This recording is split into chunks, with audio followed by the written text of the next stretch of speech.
Welcome to the Failed podcast, where we explore the world of failure. Each episode, we invite guests to share their story and the valuable lessons they've learned. I am your host, Sam Esquivel, and thank you for listening. And on today's episode, we want to welcome Tim Statum. Yeah, there you go. From the Funky Panther podcast. It's a Fort Worth-based podcast, but these guys are reaching far and wide and in between. And me and Tim have been I don't know if you remember when we met. I'm going to remind you in a minute about him coming on the pod, and it finally happened. It's about 4 a.m. It's the only time that I could find him without, he had some free time. No, but thank you for coming in. How are you doing today? The obvious question is, it's so hot in Texas. How are you handling the heat? Man, I'm handling the heat with AC. My air conditioner is running strong in my house. At work, it's strong in the building. I'm in an office setting, so I can't complain. It's not too bad. Now I'm out working in the heat. Whenever I get home, we've touched on this before, but we're building my studio up for the Funky Panther. We're about to move from our small little room at Javier's to about a 300 square foot room or building that we've got, and so just been plugging away on that. What's the estimated time, do you think, for the first episode in the new studio? So we're taking off. I think this Tuesday we're not going to be working because we're going to move stuff in. Okay. Y'all should have just recorded that, man. Yeah, we might set up some cameras and just watch us moving stuff in and setting up. But we should have like a day in the life of the Panthers, Yeah, the first episode, I think, maybe in like 2 weeks is what I'm hoping for. And live, you got internet back there? Oh, yeah. Because you did the live stream thing. Yeah, I've got wireless already, but I'm going to run a wire connection just to have that stronger, make sure it works. So, do you remember how we met? Man, I think I have a thought, and I can't remember if it was possibly like the first podcast in PBR, or if it was our 100th episode where we actually met in person. The first PBR, I don't know if we met, because I think I left and then y'all got there, but I was there. That's why the pictures that are floating around on social, it would make one think, oh, we were there at the same time, but I think we were there at separate times. But it was at your 100th celebration, and I remember I was talking with Andrew. He's like, I'm going to go and I'm going to host, or he helped y'all record that day. And he goes, just come out. I'm nervous. And this is not so. I say, I'll be there, man. And so I was there, and then y'all were broadcasting. And at the end, Chad and Javier they're being social butterflies. And you're at the area where all the equipment is, because, it's like, okay, guys, just leave all the money right here on the table. Yeah. And so I saw you putting up, and I remember grabbing a few wire cables and helping. But I was just, I need to meet Tim, because that's what I would do. Like, right. Like the way your characteristics that day kind of match mine. Are you an introvert, or are you like? Have you had to describe yourself compared to like Chad and Javier? Where do you land? We get in this. I get in this argument with my girlfriend all the time because she is an introvert. She's a true introvert, and I don't. I'm not necessarily an introvert. Mm-hmm. However, I like people get on my nerves. Yeah, man, I hate people. No, it's more of I will take the time to get to know somebody, but I realistically want to get to know somebody on my terms and not just be pushed into a social experiment, per se. Yeah. So I also have to have my time where I'm not doing anything and just recharge. I don't. I've peopled enough. I'm kind of out. It was worse, and it was worse from my previous role at my job, where I was on an ambulance, actually interacting with people on a daily basis. Yeah. I'd come home and I'm like, man, I don't want to go out. I've been talking to people all day. I've been having to do all sorts of stuff. Like I'm done. Like I just want to go home and just sit in a quiet room. Yeah.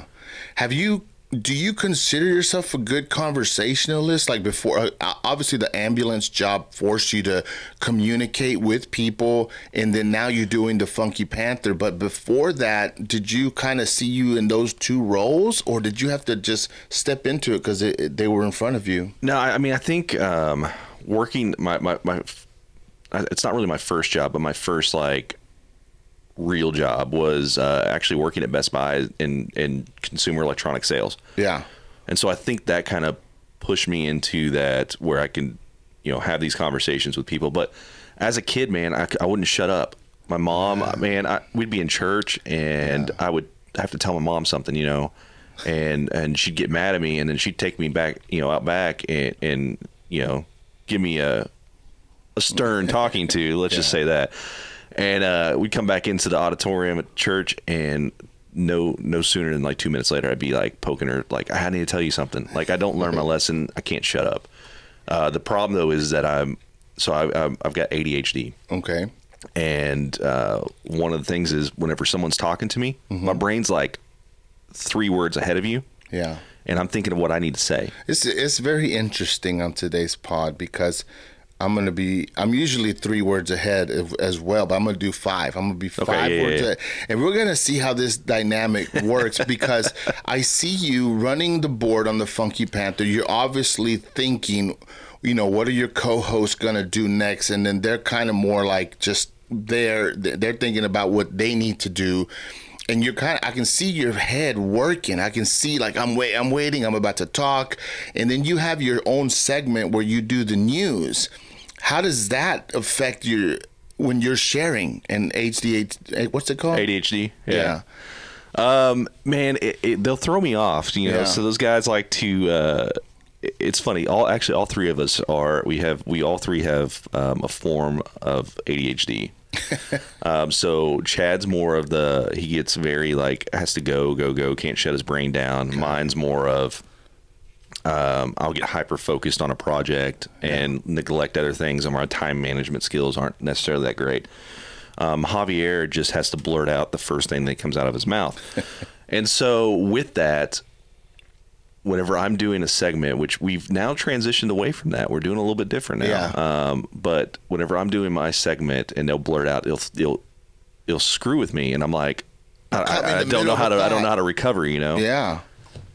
Oh, and so I always clarify. So I never mean to be rude during the interview. No, you're good. But I will interrupt as politely as I can because I feel like sometimes we get so accustomed to sharing our story and we're on autopilot. And so if something sticks out that I kind of want to dig in, I'll jump in. So my apologies in advance.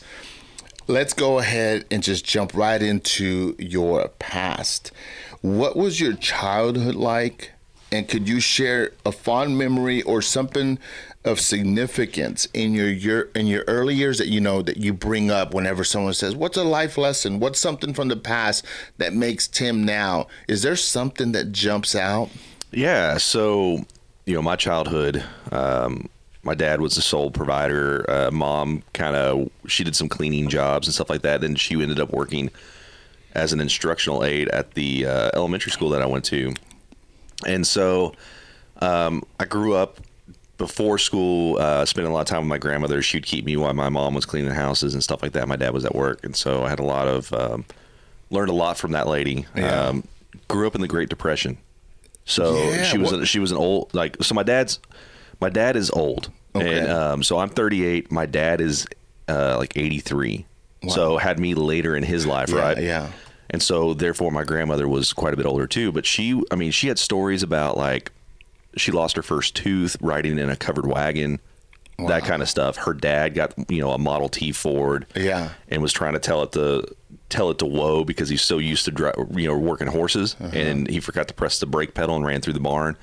That kind of stuff. So, learned a lot from that lady. But growing up, though, spent a lot of time with her. And then... I've got 2 older siblings. They're 10 and 12 years difference from me.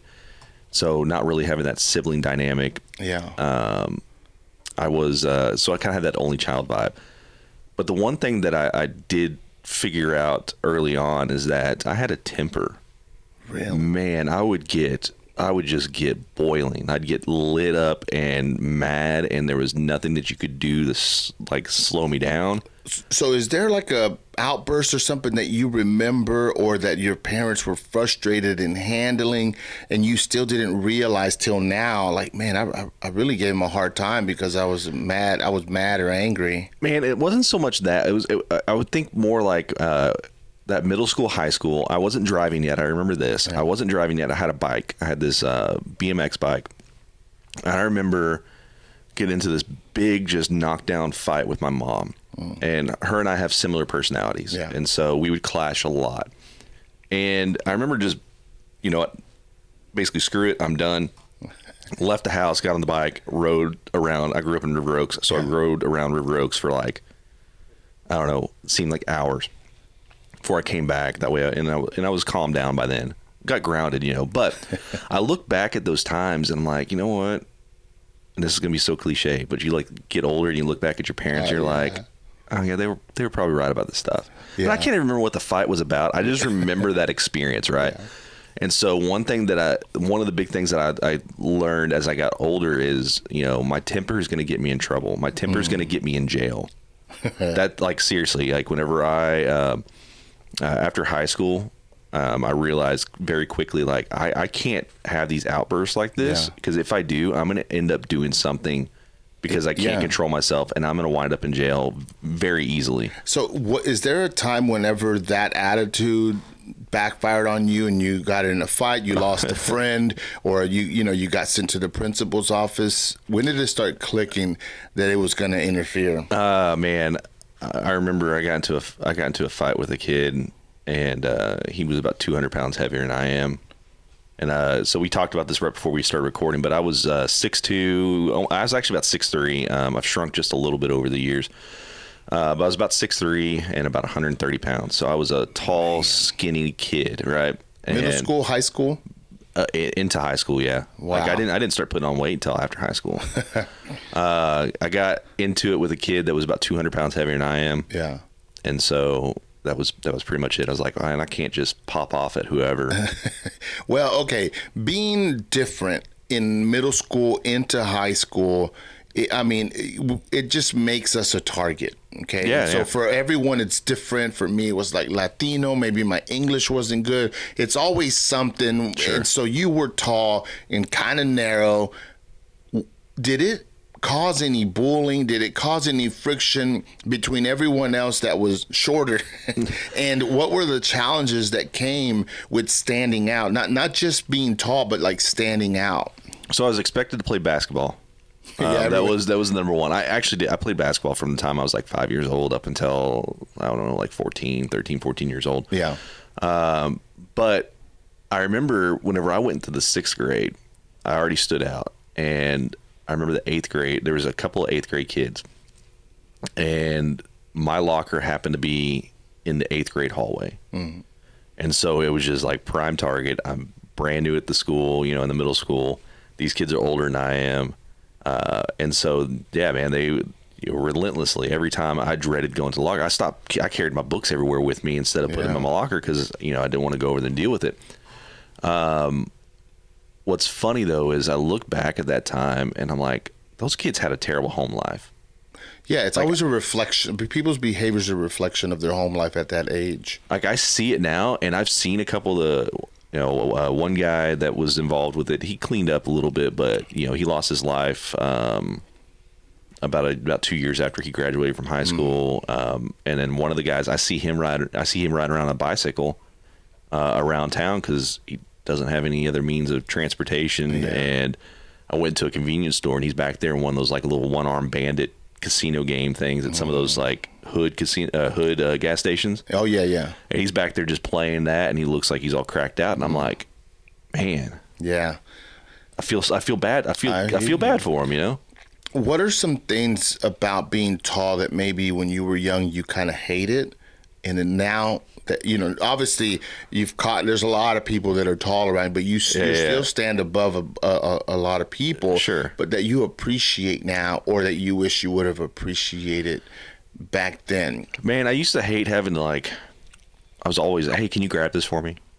Can you get this for me? And now it doesn't bother me so much now. But one thing that I always appreciate is I never have like a bad spot whenever I go to a concert. Yeah, dude, you're looking above everyone. I know. And it's just funny. Like I go to a lot of concerts, and I'll stand back, and I can stand back and still see over the crowd and still see everything that's going on. I feel bad for the people that are just standing there tiptoes trying to see. I was looking at your Instagram, and I can tell you do a lot of live performance. You go and you check stuff out. I've never been into that. I have no clue what that is, but people speak about it as like this experience, this life moment that they will remember, and it's like this amazing thing. And yesterday or the day before, I'm watching the 50th year celebration of hip hop. It's in New York, and they're performing on a stage. Yeah. And it was so weird to me because, and no hate on anyone, no, so whatever, but the audience looked so bored. And I don't know if that's normal, but they kept trying to, everyone kept trying to hype him up. New York, what's up? And they kept just doing their thing.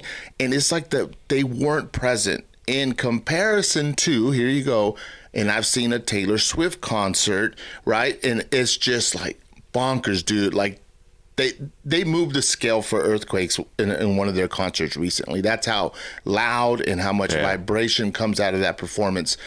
How do these live performances, or what do they do for you? What stands out for them? What's the experience that you go through? Man, so it depends, you know, and I get that. I've been to concerts where the people are there just to be there, and they don't really care. It's just like one of those pivotal moments, right? It's like, okay, the 50th year anniversary of hip hop or whatever. Oh yeah, I'm gonna go there. I could care less about who's performing or whatever. I just want to be there to say that I was there, right? And I've been to festivals where I feel the same. It was the same way. Like, these people look like they're just here just to be here because it's a festival and that's the thing to do.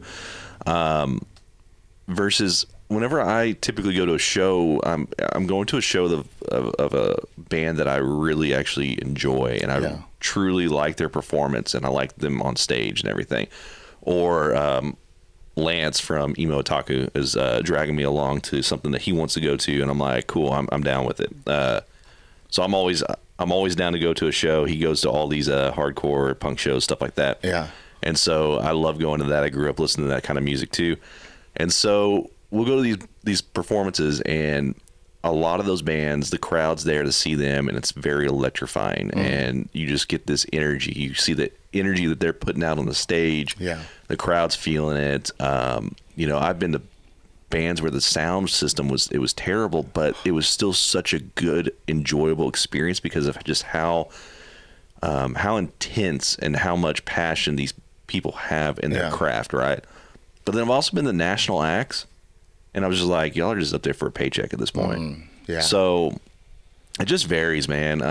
And some experiences are going to be better than others, and sometimes the $10 ticket is the best. It's going to be the best seat in the house, and you're going to enjoy yourself, versus the $200 ticket to sit in the very back because it's a big national act. Yeah. How do you feel about the prices nowadays? Like, it seems like I heard crazy amounts, like for the Beyonce show, obviously like Taylor Swift, but I don't know like how the Eagles, like when you go see them, like is it out of hand? Is it do you feel like it needs adjustment? It is so out of hand. And the thing is, in this industry, so like, all right, Metallica's coming through, and they're going to be playing 2 nights at out in Dallas at Jerry World, and I think the tickets just to be up in the nosebleed, they sold out for one immediately, and you didn't have to buy the resale, and you were looking at $400 for a ticket, or more depending on where you wanted to sit at. And the thing is here's what Ticketmaster does, and I'm gonna shed a little light.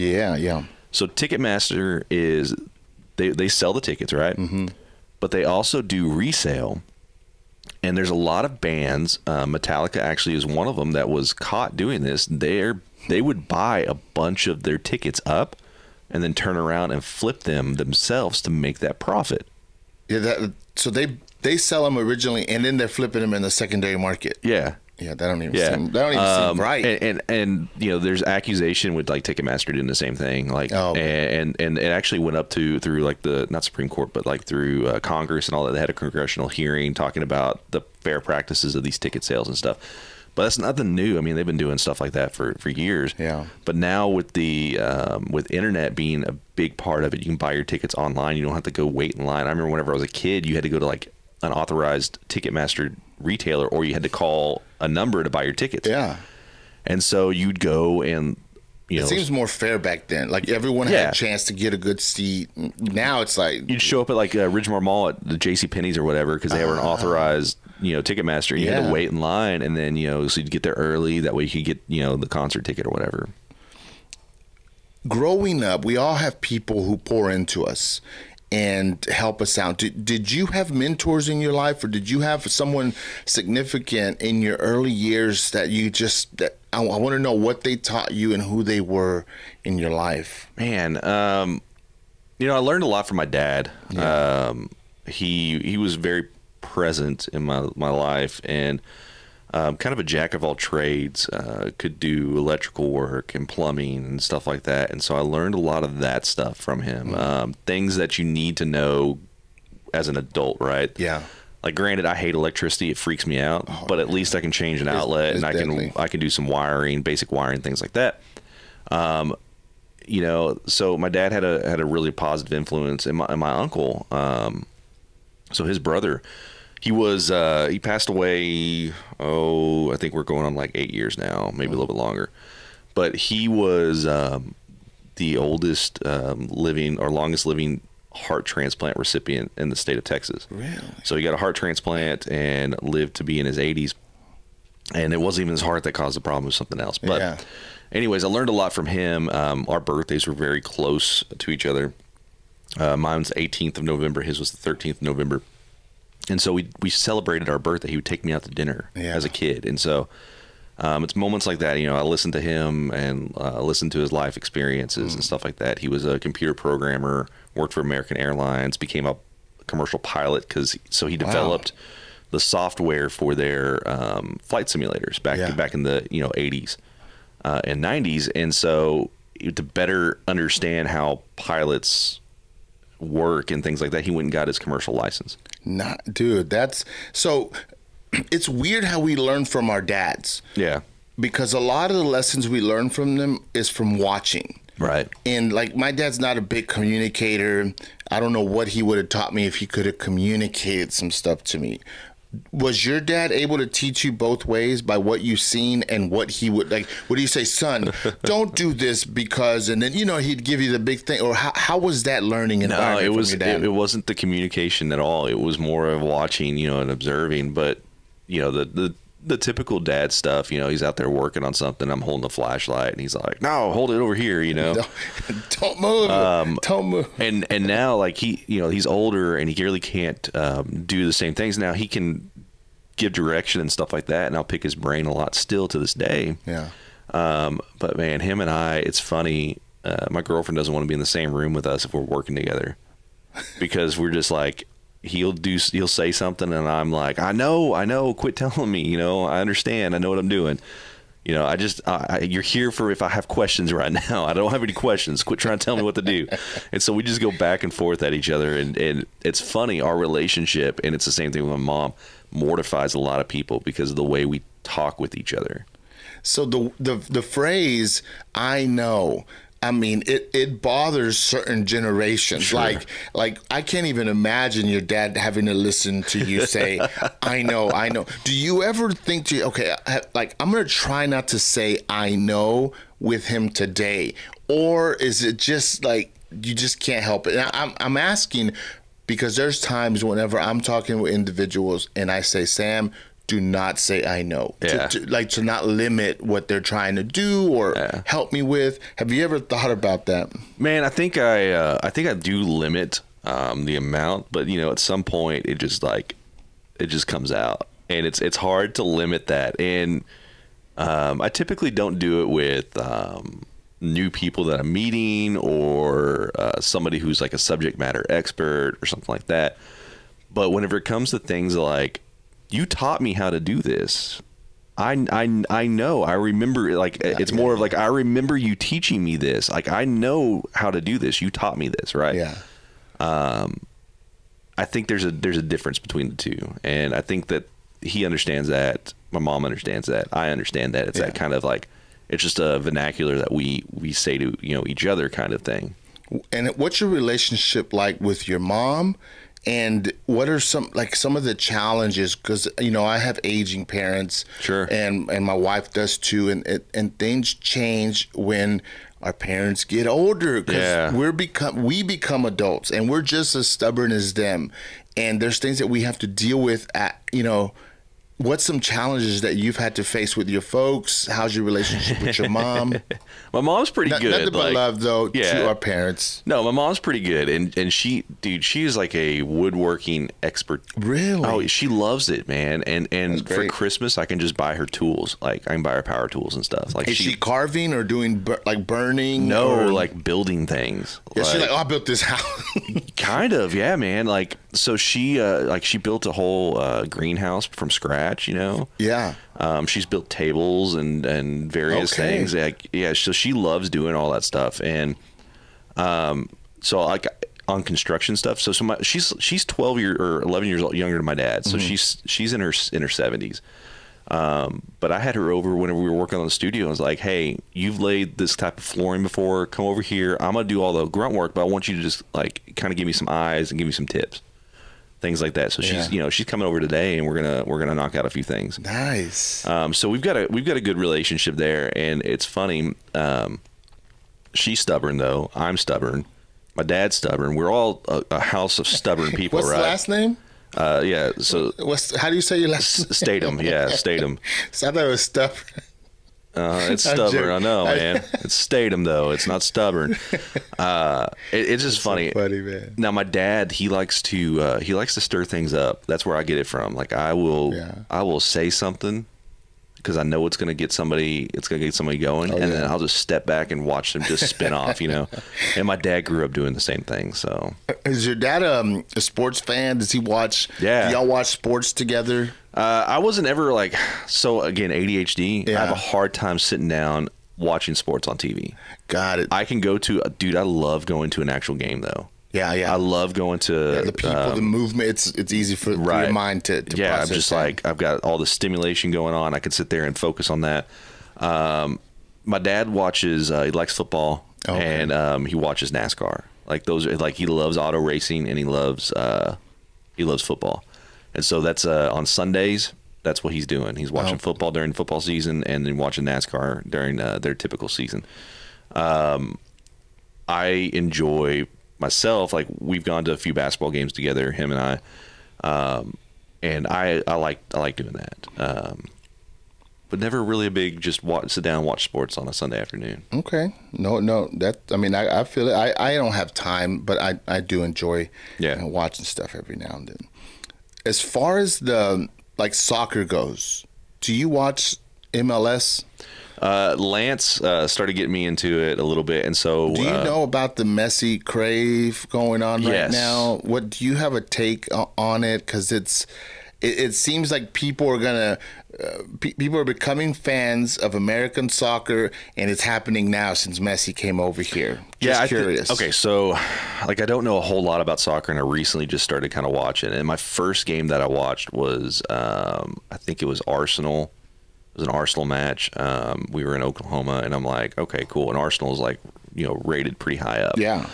And so it was a great match to watch. I think that Messi coming to the United States is what's going to get people into soccer here more so. I think it's going to drive. It's more accessible. Yeah. You can actually see this superstar, right? For sure. Versus before, it wasn't as accessible because of wherever they're playing at, ticket pricing, things like that. Just skyrocket. But now he's playing for not a lesser league, but he's not in the same league that he was in before, and it's in the United States. So I think it's a good thing for anybody who wants to get into soccer. Yeah, so it's exciting. Okay, so I want to take this in another direction, okay, and see how you feel. You've obviously since I've known you, you've always rocked a heavy mustache. Okay, so bear with me. I'm going to try to read this paragraph, and then I just want you to react. Okay. Mustaches have long served as cultural symbols, often representing masculinity, authority, or even rebellion. In some societies, they are linked to specific traditions or roles, like the dignified handlebar mustache of the Victorian era gentleman. Beyond their physical appearance, mustaches can be a statement of personal identity, carrying historical and social connotation. I can't say that word. And how you are socially. How long have you had your mustache, and how does it? What does it mean? Because it's not easy to eat, to clean, to fiddle around with it. How do you feel about your mustache? Because it is obviously like a historical thing, man. Like it carries a lot of weight. So, my mustache is the lasting piece of my beard. So I had a beard for about 10 years. Long, big, heavy. Not long. I had to keep it fairly trimmed. But it was. I mean, I've very thick facial hair. Yeah. And I had a beard for almost 10 years, and then COVID happened. And my line of work, I was working in an ambulance, and we have to wear these N95 respirators. And CDC and OSHA state that it has to be mask sealed skin. Yeah. So I had to shave it. Yeah. And I left the mustache. And what's funny is Jessie, so my girlfriend, we've been together for 8 years. She only knew me with a beard. And then I was like, I have to shave, and I'm going to leave a mustache. And she was like, number one, didn't want me to shave at all. Number two, never saw my face bare, right? And number three, doesn't really care for mustaches. And so she was gone at work, and I went ahead and shaved it all off, and she came home, and there it is with this mustache. And it took some time. I had to walk around and talk to her with my hand over my face for a little bit, But honestly, the mustache is just because I didn't want to lose all my facial hair, and I look funny with a goatee. I don't really care for them. Yeah. For me personally, I think they look great on some people. And so I just grew this mustache, and I just kept it. And so now I'm the mustache guy, man. I put wax in it, and I'll fix it up and make it look nice whenever I'm going out. But I talked about shaving it off, and she was like, no, That'd be weird. I don't want you to shave anything off. Well, I got kind of crazy, and I trimmed it down and then cut it real short. Yeah. And man, if you go back, it's probably like 8 or 9 episodes ago on the Funky Panther, and they're just giving me all sorts of hell about it because of just how dumb I look with this weak mustache, So, let me see. I'm going to jump into. I'm trying to think because I'm gonna do some hot takes with you. Okay. But I think I'm gonna wait. I'm gonna ask you a few questions about your podcast, about the Funky Panther podcast. It's 3 of y'all on there, and I'm just curious, like what inspired y'all to start the podcast and collaborate, right, with you and Chad and Javier. What was the behind the scenes prepping up for it? Like, did y'all really think y'all could? And when y'all did, when did y'all, like, what were some of the early conflicts or challenges that y'all had? Man, all right. So the podcast was actually 5 years in the making, but about 5 years from the time that we started. Okay. So Javier, Chad, and myself have known each other. So I've known Chad since we were 5 years old, played little league football together. And then Javier came along in middle school, about 7th grade, and I met Javier that way. And so we've known each other for a long time. Our buddy Zeus, who Songs by Zeus, you should check him out. He's in Egypt right now. That's where they live. Him and his wife teach. But again, another childhood friend of ours. We all kind of had this idea of creating something, and it all started back when we went to a trip in Denver. We all traveled together. We went to Denver. We were sitting at a brewery, and we're talking about the most absurd thing at this brewery. And honestly, we don't need to get into it. It's just absurd. Let's just put it that way. Yeah. There's a guy that hears us, and he's just like, hears us just laughing and carrying on. He walks over to us, and he's like, what are y'all talking about? Y'all seem like y'all are having such a fun time and like just crazy, whatever. And so we tell him, and the dude just kind of looks at us like we got 3 heads. Yeah. And he stands there and listens to us for a little bit, and he leaves. And that just spurred this like, oh man, we could talk into microphones. People think we're funny. They listen to us. And then it never went anywhere. Got it. And then we kind of brought it back up and then never went anywhere. And then finally I was just like, you know what? Screw it. We're going to do it. I started buying equipment. Mm-hmm. And then we recorded 4 takes for our first episode. Y'all redid it. And one night we recorded probably 5 hours. Yeah. And we did 4 different, like a little bit over hour-long segments or whatever, and then finally landed on the one that we released. So I'm going to tell you, you go back and listen to episode 1 of The Funky Panther, and it's garbage. I cringe anytime I hear it. What were some of the things that stick out that were garbage? It was just the sound wasn't good. We talked over each other. We had way too many people on the microphones. It was just a mixture of things. We didn't know what we were doing. We kind of had an idea that we were going to tell all of our favorite places in Fort Worth. That was it. That was the premise of the podcast. And we blew it all in one episode. We were just like, okay, episode 2, what do we talk about? We just talked about all of our favorite places in episode 1. So where do we go from here? It was terrible. And we progressively got better at talking. We reduced the size, the amount of people on the show, just things like that. What were some of the misconceptions that you've learned about, like, you know, it's like, oh, we talked a lot at the bar and we're funny and we go on for hours, and then the mics come on and then you're like, this is different. This is not the same. Like, what were some of the things that they hit you right away? Episode 1 through like 5, maybe 10. We put the mics in front of our faces and we felt like we had to be different. Got it. We felt like we had to. Oh, now we gotta talk a certain way. What do I do with my hands? I had this NPR voice where it was just very monotone because I didn't know if I should put dynamic or inflection in my voice and things like that. And so that was a learning thing. And as we went along, we just got more comfortable again. And then we just treat it as if we're just hanging out in a room now versus. Okay, I treat it more as like we're hanging out in a room. Chad still likes to, directly speak to people, right? Our listeners and things like that. Got it. And so I don't know. Sometimes I find that like, okay, it comes off a little too much, like infomercial-esque. God, I do that every now and then. I get what you're saying. And so like I like the more natural conversation, things like that. So each host brings a unique quality to the show. 100%. How would you describe your specific role and approach to the Funky Panther, and how do what are the other guys' strengths? And I know this is probably a little shade, and maybe their weaknesses, including yours, that you're open about and that you're trying to work. Because working with 3 people or 2 other people, it's hard, man. That dynamic, I produced the Chit Chat Cafe with 3 girls or ladies, women, whatever. Anyways.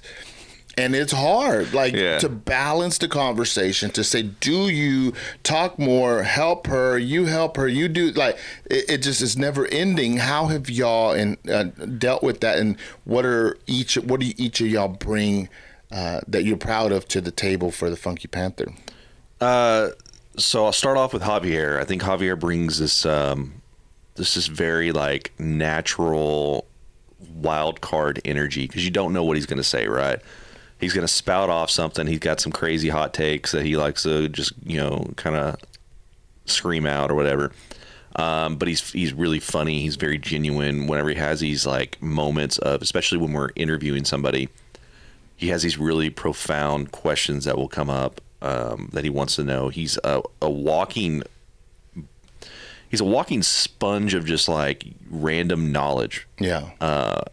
He likes to bring out that he was a College Bowl champion, where it's like trivia stuff, and so he just got that trivia mindset, and he can spout off things. You start talking about music, and he knows a lot about the hip hop world, and knows like, so-and-so did this on this day. They released this album. It sold this many, records. This was the influences, stuff like that. So he can spit off all that knowledge, where he fills that knowledge gap that like maybe I don't have or Chad doesn't have. Weaknesses on it is, he and it's not really a weakness. He works a lot. He spends a lot of hours in his primary day job. And so some of the podcast stuff gets put on the back burner for him. And I completely understand that. He's working 5 days a week, 10, sometimes 12, 13 hours days. he's busy. Yeah. Like, he's the other day really he came busy. straight from work, like, to the pod, you know. And so I get it. So you know, there's that side of it. Balancing that home life for him. He's got, you know, his longtime girlfriend. They're moving in together. That's why we're building a studio and all that. Chad, he is very much like the business mindset. Mm-hmm. He has this like, I don't want to do this unless we are serious about it. If we're just sitting here, like, just to sit here, then he's like, this is a waste of my time. Yeah. He very much wants to do things that's going to benefit himself, benefit, you know, the podcast, and put his energy into that. And if it's not going to, then he doesn't want to waste his energy on something like that. And that can be both a strength and a weakness. Yeah. You know? On myself, I brought the knowledge of just general audio engineering. I'm not saying I'm an audio engineer, but I understand sound levels, things like that. I can tweak things and make things sound, you know, better than what they originally would. And I was, you know, at the beginning, I was really, I'm not saying I was the driving force, but like, all right, it's time to, you know, crap or get off the pot, right? Yeah. I'm going to go ahead and get the stuff. And I brought that aspect into it. I was just kind of like, all right, I'm tired of talking about it. We're just going to do it, right? Yeah. All in. But one of my biggest weaknesses is sometimes I'm not actively listening, and yeah, you're busy working. I'm busy doing stuff. I'm actively doing other things, or I'm just listening again back on, you know, my mental health, right? I'm listening, but I'm thinking of what I need to say, and I'm not actively listening. And so I need to be more present in the moment and at times. So, okay, I'm curious. So let's say y'all get a producer and all of your equipment is gone, and then now it's behind the camera and you're sitting there just with the mic. Is that one of your goals?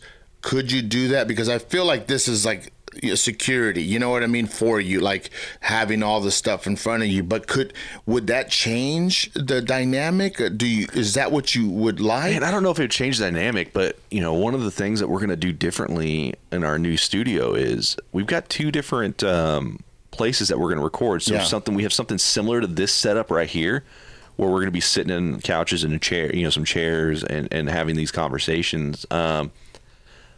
With that setup, I think we're just I'm going to check levels and let the recorder just sit there and do its thing. I'm curious to see how the show changes if your mind has to be present and you're not missing with things and you're conversating with the guys. I feel like that's going to be good. I think it'll be different. You know, and obviously I don't have an issue with that, because now I've been doing these different podcasts and coming on. I'm not saying that because I'm a big deal or whatever, but you know, in this podcast community that we've developed now, that's kind of our thing, man. We come on each other's shows, we you know, and so now I'm having to be present in those conversations versus being behind a board. Yeah. So I don't think it'd be that difficult. However, I do think there's going to be some challenges. I mean, we're bringing in a multi-camera setup.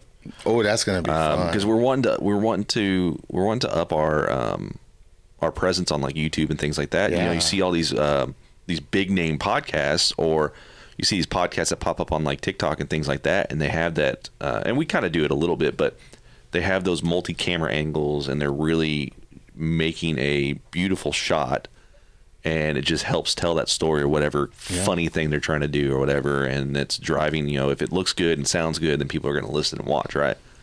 What are some of the challenges that y'all have, like, because y'all friends, but then y'all got to show up for the Funky Panther?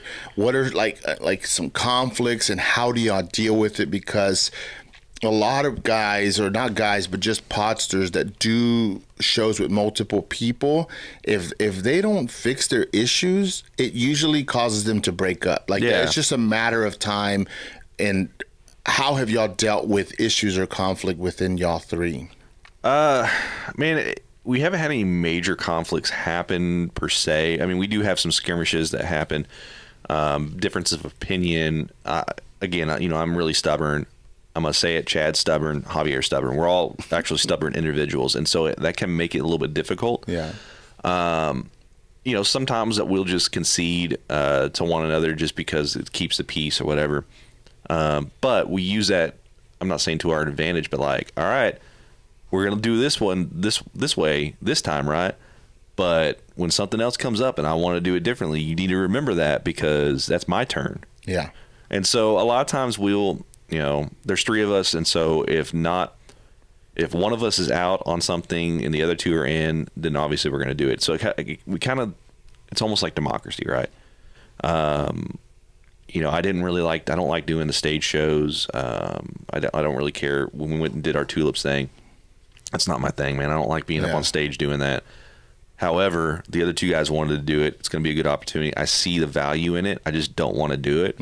Guess what? I did it. Yeah. Right? And that's where it comes down to. It's like if one of us doesn't want to do it, but the other 2 do, we're just going to do it. And that kind of helps that dynamic. What's one of the coolest things that's happened because of the Funky Panther podcast that you're like, I can't believe this. That's easy. This is pretty cool. That's easy. Our connection with both Amplify 817 and Visit Fort Worth. Thanks to Visit Fort Worth and Here Fort Worth, especially Tom Martin's, we got to go to South by Southwest. Oh, nice. We got to interview, you know, so South by Southwest down in Austin, if your listeners don't know what it is, it's this big, like, industry where it's both movies, television, music, all that stuff kind of wrapped into one thing. They do they'll do like a almost like a video festival, like movie festival, where you can go out there and see these up and coming movies and things like that. You got to buy tickets for various things, but Visit Fort Worth took over this bar off a rainy street called the Container Bar and turned it into basically, it was Fort Worth and Austin. Nice. And so it was so cool. We had a bunch of Fort Worth artists. They had some different speakers come out and do basically like a symposium about, you know, whatever their barbecue, things like that. But we got to interview artists right after they came off stage. And so we pulled them into our little room. We had this beautiful setup.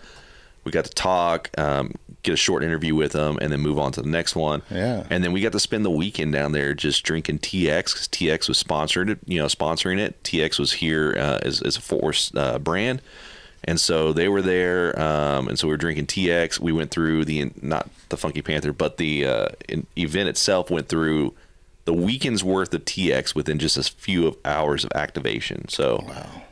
Dude, that's we like cool. to drink, you know. That's fun, man. I definitely am a supporter of the Funky Panther podcast. I always watch y'all. Yeah, I love appreciate it. If you're watching, they do a live aspect. That's what sets them apart from every other pod in the area. Every Tuesday they come on at night, and it's like a show. It's like you have something to watch, and it's pretty cool that you interact with the audience, through messaging and stuff. And I really enjoy it, and I'm rooting for y'all to keep appreciate it improving. I can't wait for the new studio.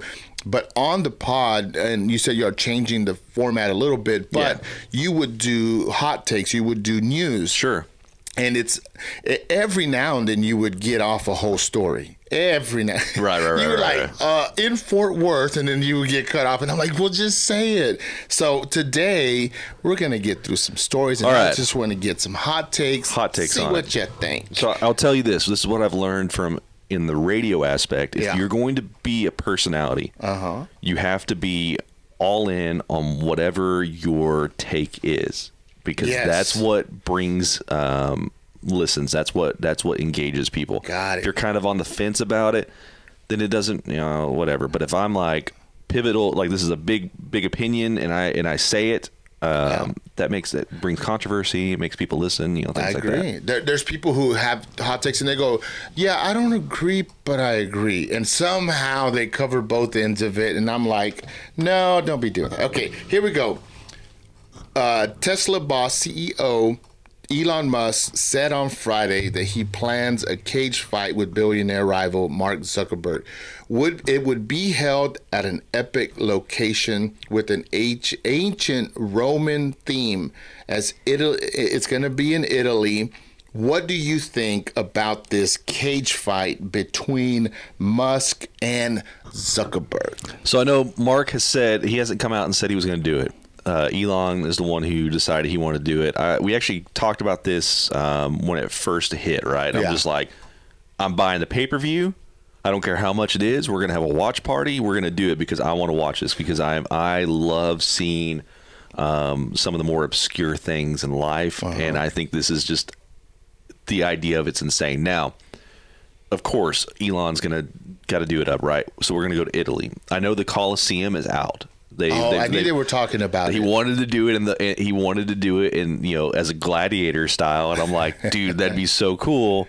However, it's out. The Italian government said no, but they're saying that there are some other places that they are considering that would be respectful to the site itself. So I will say 100%, I want this to happen. I want to see it happen. I want to see Elon Musk and Mark Zuckerberg go at it. I think that would be, number one of the funniest things, because neither one of them are trained fighters. Yeah. Number two, I think both of them are aliens. You look at Mark, he's weird, and you look at Elon, and he's weird, and they just don't fit the social norm. And so I'm just going to call them, they are extraterrestrials with all the UFO stuff that's happening right now that's coming out in the news. Those two, number one on my radar. And so I think it would just be an awesome event just to watch. And I want to do it Mystery Science Theater style. I want to record us watching it and giving commentary on it and all that stuff. So Mark, they've been showing pictures of him. He looks ripped. Does he now? Yeah. I'm going to be rooting for him. I don't know if Elon has it in him, like, not to be mean or anything, but he seems like he never had done anything like physical. It seemed like he was always reading and doing his thing. Mark looks like maybe he played some football or baseball when he was young. He's ripped. He's but look at the size difference, though. Yeah, well, I mean, here's this Diaz fight with this past weekend. Yeah. With what's the guy's name? Paul. Yeah. Logan Paul. With Logan Paul. That fight was we were anticipating it so much, and Diaz looked so weak and out of it. It was almost embarrassing, and so I feel like that might happen. Yeah, it could be. It could be, but I don't know. I'm not really saying that I'm for one and the other. However, I've had my issues with Facebook, getting kicked off of Facebook completely. All that stuff. So I'd like to see Mark get whooped up on a little bit. To date, Barbie, a comedy starring Margaret Robbie as iconic doll who goes through existential crisis. It has crossed the $1 billion mark worldwide. And it's one of the first female directors that does that as well. How do you feel about this Barbie world thing that we're going through? Have you seen it? I haven't seen it yet. I chose to see Oppenheimer instead. And it's more, I think Barbie is iconic for everybody of that of the generation that really like that Barbie came through. Even some of like the beginning Barbie stuff, but like that 90s generation, which is what this movie seems like it's playing towards, is that 90s generation of Barbie. And even as a young boy playing, like, I didn't play with Barbies. I have my G.I. Joes, but still very similar, in the sense of like these kind of like figurines or whatever. I think it's really impressive that they've made that much. I figured they would. Yeah. I figured they would, just because of they're playing on the iconicness of it. They're playing on the nostalgic, right? You're seeing so much in movies right now that are coming out that are all playing on that generation, early millennials. That's what they're targeting right now. And I'm not saying there's no original idea. Barbie sure is an original idea, original movie. However, it's not an original concept. It's playing on the nostalgia. Yeah. Which, of course, is going to drive, you get a bunch of millennials that are like, oh, my gosh, I loved Barbie whenever I was a kid. And they're going to want to watch the movie. Yeah. And it's going to, go skyrocket. It's like this perfect formula where they're bringing all these old movies and shows back. Right. We're at a certain age, so not only are we fans, but then we take our kids with us. Yeah. And so they're getting double of what, like, this would have been a $500 million thing if the parents didn't have the kids. But that just seems to be the formula right now. And I know there was a new Ninja Turtles that came out, and I heard that that's pretty good. There's going to be a new Beetlejuice too. There you go. Yeah, I read that. That's going to be the first one is still epic, man. Like they're going to have to bring it, man. I know. But on that same topic, you saw so you had Ghostbusters, right? Yeah. So you had the original Ghostbusters 1 and 2, and then they came out with an all-female cast of the Ghostbusters. Oh, yeah. And it flopped. Mm-hmm. And the reason why, and it has nothing to do with it being a female cast. I truly don't believe that. I think the acting wasn't that great. But it was not any form of an original idea. It was literally, we're just going to take Ghostbusters 1 and remake it just with women, and that was it. And I think that's where their downfall was versus Ghostbusters 3 Afterlife played into that nostalgia, but still had something original. And I think Beetlejuice is going to do the same thing. It's going to have that nostalgic feeling. They got some of the same actors that are going to be. Michael Keaton's coming back as Beetlejuice, but it's going to have that. Nice. It's a new movie with old ties, and I think that's where the money's going to be made. Yeah. So in life, and you're texting or you're talking with people, do you ever just give them like a thumbs up? They send you something, hey, meet me here for lunch, and you're like, man, every once in a while I'll do something like that, like especially with with iMessage, where you can just kind of like hold the text message or whatever and give them that thumbs up or exclamation point or whatever.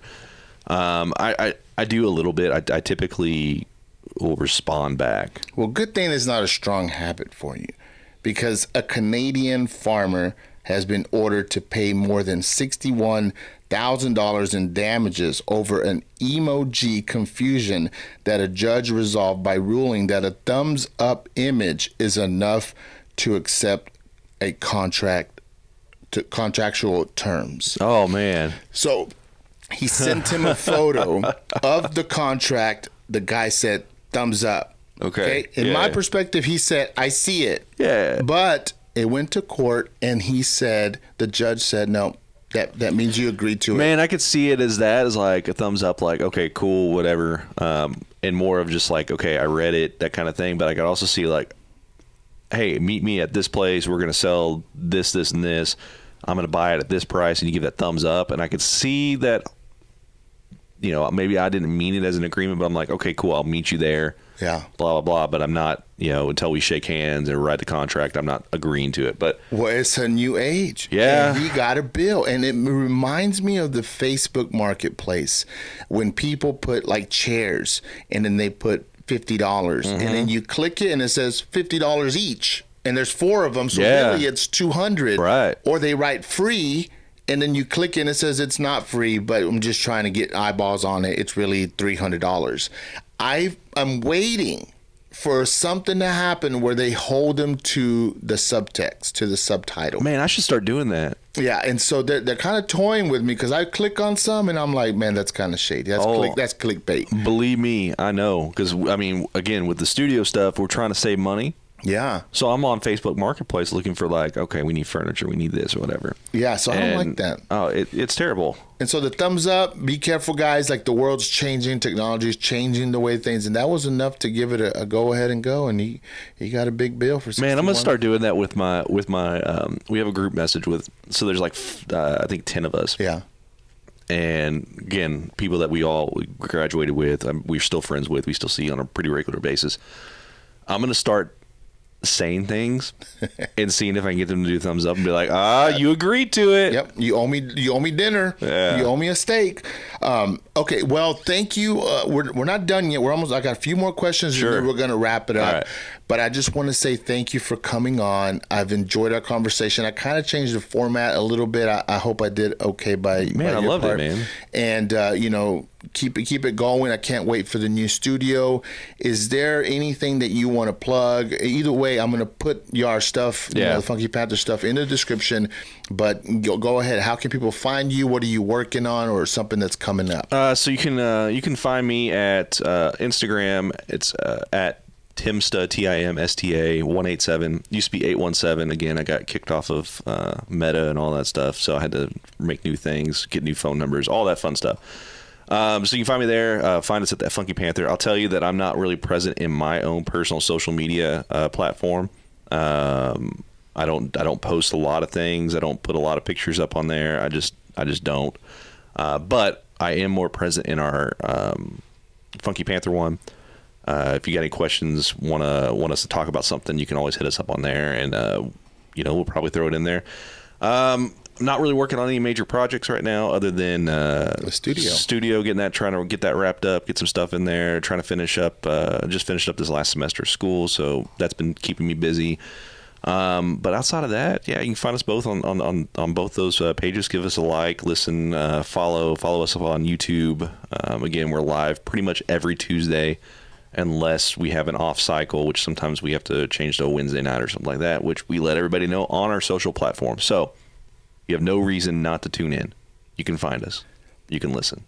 And so here's the last of the questions for you. Okay. What do you think is the key to happiness?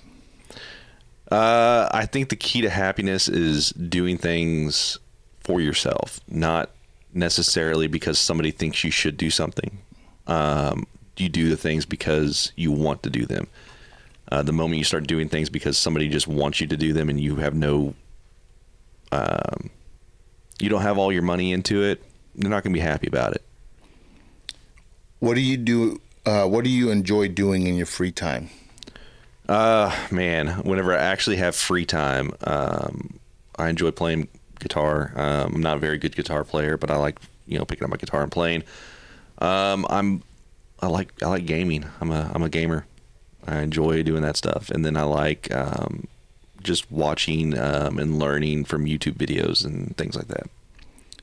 What do you think makes a good friend?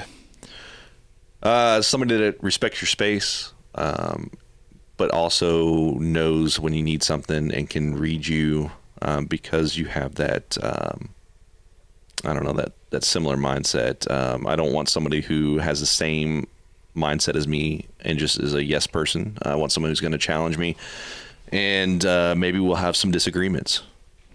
What are you most proud of in your life so far?